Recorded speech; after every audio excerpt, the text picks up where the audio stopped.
votre rêve absolu, je sais qu'on en a parlé déjà plusieurs fois, c'est... L'aspirateur qui monte les marches. Ah, évidemment, parce que c'est la dernière faiblesse de ces petits aspirateurs robots qui font plein de choses, qui cartographient votre maison, qui vont dans les coins, ils sont incroyables maintenant, mais le dernier truc, c'est que quand ils ont fini le rez-de-chaussée et que vous avez une grande maison, bah ils vont pas à l'étage. Or, ce robot-là, et bah oui, il est capable de monter les escaliers. Je vous le décris pour ceux qui nous écoutent. Donc en gros, le robot, une fois qu'il a fini son boulot au rez-de-chaussée, qu'est-ce qu'il fait? Il va s'incorporer dans une petite plateforme qui est équipée de chenilles et de bras robotiques, et là, il va monter marche par marche, on dirait un gros insecte robotique, et bah ça fait le job, il se retrouve au premier étage et il va pouvoir faire bah voilà, le premier étage, et ensuite il redescend, il peut monter et descendre les escaliers. Je vous arrête, c'est combien? Alors on n'a pas encore le prix, il doit sortir dans les mois qui viennent, a priori ça va être cher. Déjà le robot aspirateur, bah déjà le robot à proprement parler, sans parler de la plateforme, il est à 1000 ou 1500 euros. Il est entre 1000 et 1500.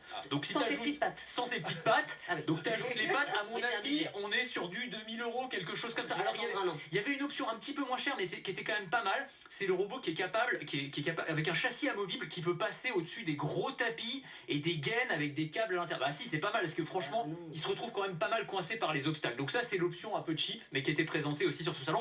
En tout cas, tout le robot tondeuse avec un bras robotique qui est capable de ramasser les branches, de virer les cailloux qui traînent, ou même de... Il va à la déchetterie aussi. Alors il va pas à la déchetterie, enfin il fait quand même pas mal de trucs. Par exemple, il est capable de se saisir d'un tuyau d'arrosage et d'arroser les plantes. Mais non. Mais oui, c'est vraiment, c'est l'étape d'après du robot tondeuse. Il fait vraiment le jardin. Il taille les haies, il fait les bordures.